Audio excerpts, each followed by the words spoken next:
Hi guys, it's Tess. Welcome to my Chengdu vlog. We took a bullet train from Xi'an to Chengdu. It took us about 3 hours and 30 minutes. We literally saw groups of young people dressed up dancing together on the streets, just vibing. The energy here is very different. It feels young and super multicultural. The first stop has to be food. We were so hungry and we found this chicken and fish cooking hot clay pot, and whoa, it was so satisfying. Day 2 was our big day. We finally get to see the pandas. We went to the Chengdu research base of giant pandas, and quick tip, please arrive early. Pandas are usually only awake in the morning, so if you don't want to miss them, trust me, go early.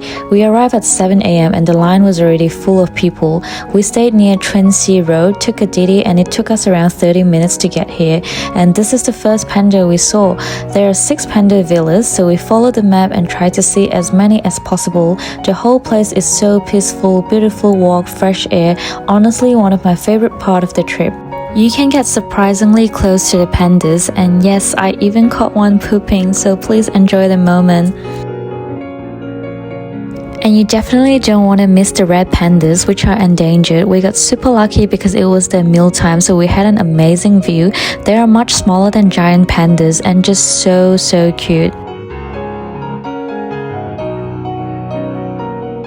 There are many restaurants inside the panda base. We grabbed Pizza Hut for lunch, and not gonna lie, Pizza Hut in China is actually pretty good. Around midday, we explore other places in the base because most of the pandas are sleeping. My quick tip for you guys is please take the shuttle. The base is huge. Walking the whole thing can take 5 to 6 hours, and it's mostly outdoor, especially hard during summer. The shuttle ticket is around 30 RMB, and funny thing is they only take cash. This was literally the only time we needed cash in China. Then we rushed to see the baby pandas because they are only awake for a very short time, literally around 12 to 12:10. They come out, say hi, steal your heart, and disappear. You will pass a lot of souvenir stores selling plushie, cups, keychain, postcard, like a panda heaven. Then we are back in the city. You already know Hotpot is a must in Chengdu. We went to Xiaolongkan, a super popular chain. It's always busy and we had to wait for a table. A funny thing that happened was when we were ordering our hot pot, we wanted to order medium spice, but then the staff saw us like tourists, so they kind of recommended mild spice because they think we couldn't handle medium spice. But when we had the mild spice, I think we could do medium spice. This black tribe is my favorite part of hot pot. Please try this. They have lots of sauce, snacks, and fruits available for free. Overall, this place was really yummy. Day 3 started with some very yummy local breakfast. Chengdu are well known for their noodles and dumplings, so we tried this dan dan mian and very famous doufu hua. I highly recommend this place if you guys want some local breakfast. We then explored ChunXi Road, which is great for affordable shopping, and Taikoo, where all the luxury brands are. Taikoo is right next to IFS, so everything's super close to each other and easy to walk around. I think it's a good plan to put all this shopping in one day because they are literally next to each other, so it's easy to explore them. After 2.5 weeks of Chinese food, we kinda needed a break, so we tried Japanese food. We randomly found a Japanese restaurant on the street near the shopping district, and we tried the eel rice and the Australian beef hamburger. Honestly, it wasn't bad at all. Chengdu's nightlife is very lively. I actually think it's more lively than Beijing and Shanghai. There are so many young people and it feels alive even on a random Tuesday night. We went to the clubbing streets, then we ended up at this pub called Groove. It plays mostly R&B, people sing along, and the vibe is super cozy. We loved it a lot.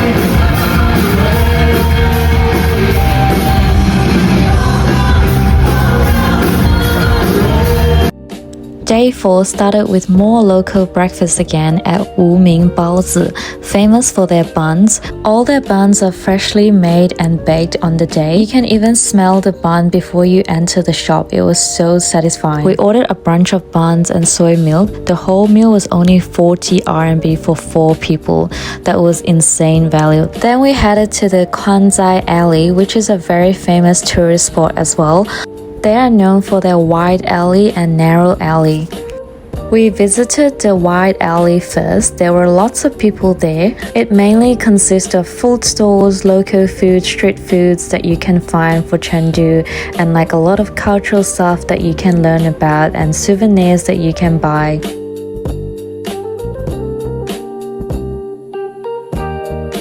We visited a fan museum, which is actually World Cultural Heritage and free to enter. The fans were beautiful. Prices range from around 100 to 300 RMB, and if you love Chinese culture, this place is amazing and it's great for souvenirs as well. They have many fans, purses, and even the Chinese traditional qipao clothing available for sale. I swear there's literally a pop mart everywhere in China.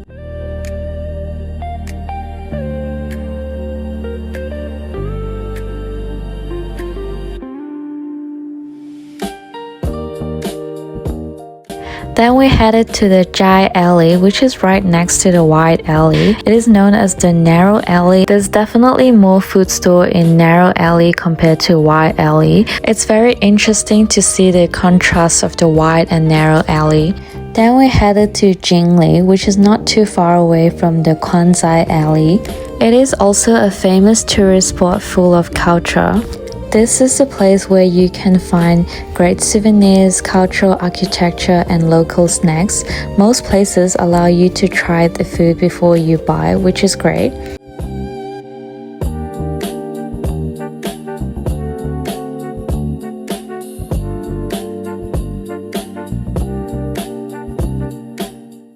Another interesting that I saw was ear-waxing is actually a very famous thing in China. There are people gathering around in this park to get their ear-wax removed. Then we visited the Global Center, one of the biggest malls in Chengdu. There are lots of brands available, however, this mall is surprisingly empty. We headed to the next famous tourist spot, Shuangzi Ta, so the two towers will light up at 7 p.m. every day. It was time for dinner and we ended our last night in Chengdu having Hotpot again. The last stop that we visited was the Jiu Yan Bridge. This is a place to visit at night and it's very cozy. The vibe is so chill. It would be so nice just to grab a seat and sit by the lake. And that's the end of my Chengdu trip. Overall, I really enjoyed it and I think I'll definitely come back again. Thank you all for watching my vlog. If you enjoyed this video, please like and subscribe. That would mean a lot to me. See you in the next one.